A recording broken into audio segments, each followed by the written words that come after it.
You know, the coldest and the hottest place I've ever been in my life is Minot, North Dakota. I know, Minot, North Dakota. I mean, in the summertime, you go up there, it is freaking hot and humid. Those poor people up there, it floods in the spring, it bakes them in the summer, and freezes their balls off in the wintertime. And I tell you what, we played up there a long time ago. We were making our way into Canada, to Canada, across the border in the North Portal, and that's another story in itself. Maybe we'll get to that some other time. But we hauled a trailer behind the bus. It was so cold that we hauled the equipment into the place we were playing, the venue. And I went to grab, because we had all the shirts, all our show clothes and stuff on the front of the trailer. And I grabbed, you know, those little vinyl bags that you put your clothes in?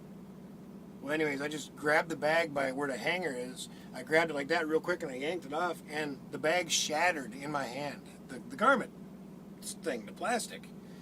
That's how cold it was. And I'm not kidding you. That is honest to God truth. Excuse me.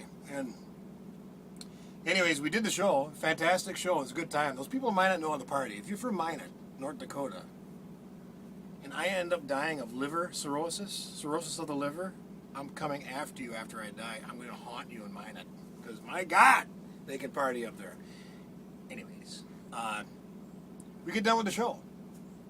I let the generator run, the engine block heater go, so we could start the engine up.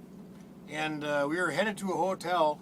You know, typically in the summertime, it was only a couple blocks away. What we would do is we'd unload, we'd take the bus, and we'd park it at the hotel, and we'd walk back to the hotel. No big deal, right? You can have a couple brewskis, you know. You don't have to worry about drinking and driving.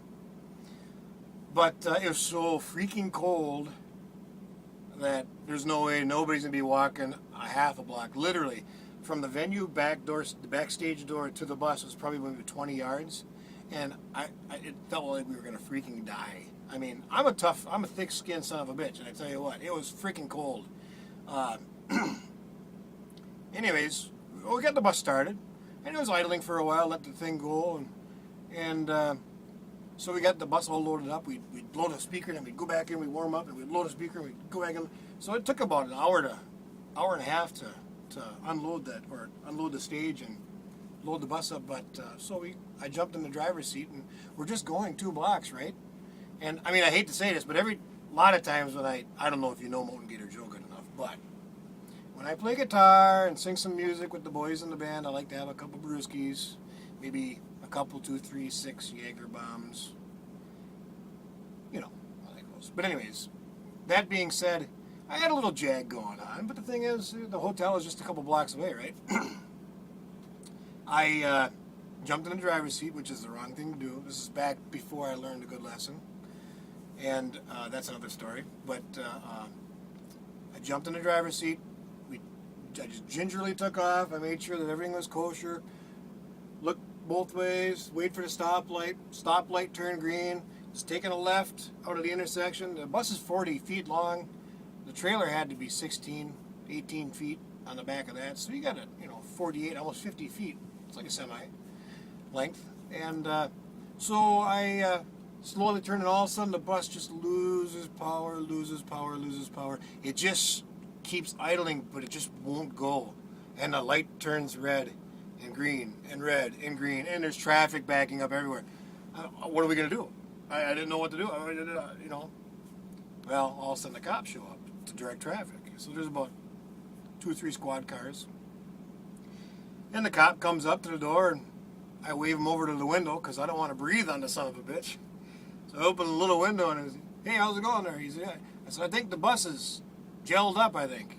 And he says, "Yeah." He says, "I don't know, should we call a tow truck or what?" And I said, "I don't know." I said, "I could probably work on it or whatever." He says, "Let's why don't you get back there and see what you get a chance to look at it?" I said, "No." He says, "Well, get back there and take a look at it." So what I did was I opened the door and I went back there and I was talking to him. He says, "You been drinking tonight?" And I said, "Yeah, we just got done doing a show over here." I said, "I can't lie to you, I had a couple beers."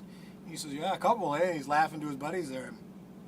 He says, "We'll talk about that later. Let's just get this off the road first." He says, "Let's call a tow truck." So he called a tow truck. I mean, you gotta have traffic go back and forth. I mean, there's nothing I can do about it, right? And it was gelled up. the engine was just fighting to get that diesel through. And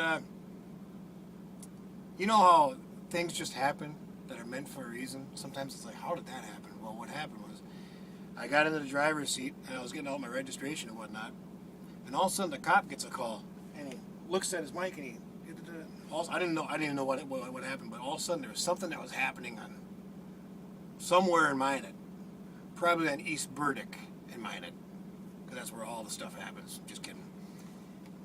So they all have to take off for this big call they got. I don't know what happened, but it had to be important. All 3-4 squad cars just took off, and I heard him say in his radio saying, "Tell the tow trucker to hold off till we get back. I got to talk to that driver." So anyways, the cops are gone. The tow truck's on its way. It's going to be a $300 bill to get this thing towed, and I got to have it towed about a block. And for some reason, I don't know why, but there was a propane torch sitting right on the dash of the bus. I don't know what my sound guy, Spike, was using it for, but it was sitting there. So I took this propane torch, and I'm like, wherever it's gelled up, I can heat it up. And it's a long shot, but we'll try it. So I went back to the back of the bus, and I opened the back gate of the engine compartment there, and the bus is just chugging along, chugging, just barely idling. But I see 2 fuel filters there, and I was like, what the heck? So I heated up those fuel filters, and instantaneously, I'd say about 30 seconds after I put the torch on those fuel filters, whoa, the thing just lit up like a Christmas tree. So I shut the door, I got in the driver's seat, and I took the frick off. No hotel, no nothing. Gone. Lesson? Don't do that. But I didn't get a ticket, which is cool.